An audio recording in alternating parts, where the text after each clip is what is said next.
Ayan mga idol, mga amigo, nagpa-adjust tayo ng valve clearance dito sa makina ni Buddy. Ayan, sisimula sila sa uno. 6 cylinder lang, 6 cylinder, 4 valve, 4 valve siya. Malakas yan, 4 valve. Turbo chamber. Yan. Intake manifold. Yan, air cleaner. Tawag niya, cylinder head valve.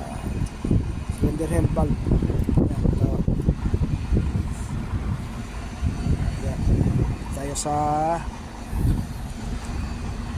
maingay na kasi, nalalagatik na tsaka mahina yung hatak, kaya kailangan natin ipa-adjust yung valve para maganda ang hatak at di maingay yung makina. Okay, thanks for watching.